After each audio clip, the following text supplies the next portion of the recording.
I visited Bhangarh Fort with friends.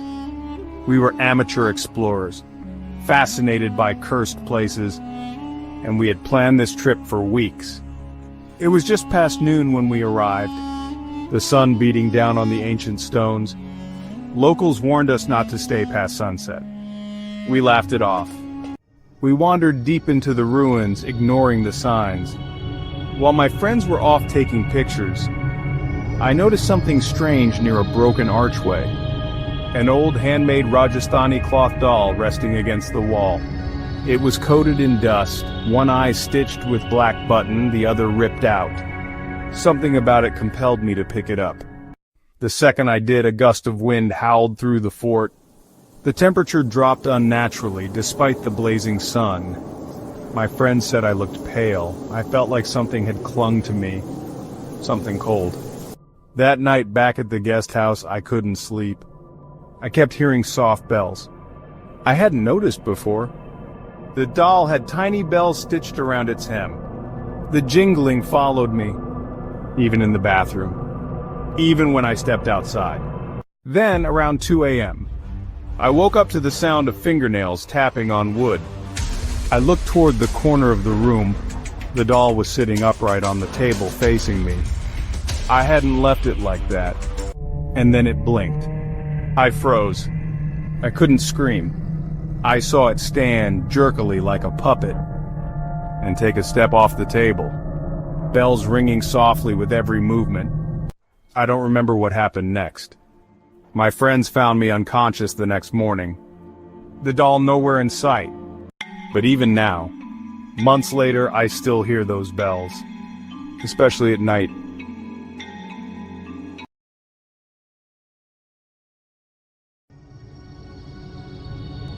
I was a PhD student in archaeology. I visited Bhangarh on a research grant to study Mughal-era architecture. Most tourists don't know this, but there are rumored subterranean chambers beneath the fort, blocked off and hidden. I wanted to find one. With a local guide, I found a collapsed section that looked promising. He refused to go near it, mumbling something about the path of darkness. I went alone, climbing down through the rubble with a flashlight and my phone. The tunnel was real.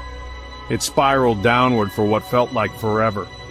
The air got colder and there was a strange hum. Not mechanical, but almost like someone chanting far away.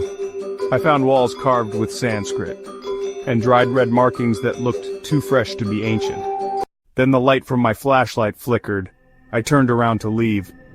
But the tunnel behind me had changed. It was no longer stone. The walls looked like they were pulsing, like flesh. I could hear whispers, in Sanskrit, in my own voice, chanting my name backwards. The flashlight went out completely. In total darkness, I stumbled forward and hit what felt like a body hanging from the ceiling, cold, swaying. I screamed and ran.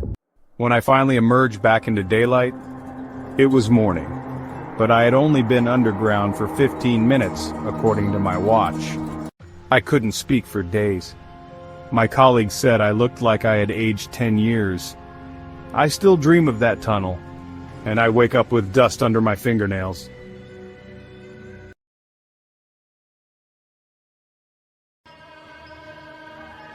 I was hiking through Rajasthan and decided to detour to Bhangarh. It was late. Too late, honestly. But I had a drone and wanted to get some night shots from above the fort. I climbed part of the hill behind it, setting up my gear. As I prepared the drone, I heard a woman's voice, calling my name clearly from the ruined Shiva temple. I froze. I was alone. No one knew I was there. Again she called, soft, urgent, almost pleading, "Come here." Against my better judgment, I walked toward the temple. The wind picked up. My drone screen flickered. Static. Then a face, a woman with long black hair covering most of her features, flashed on the monitor for a second. Just one frame. At the temple I heard chanting. Not loud, but rhythmic. I stepped inside. There was no one. But on the far wall, Someone had painted eyes in red. Hundreds of them. They stared at me from every direction. Then I looked into the temple's broken mirror. She was behind me.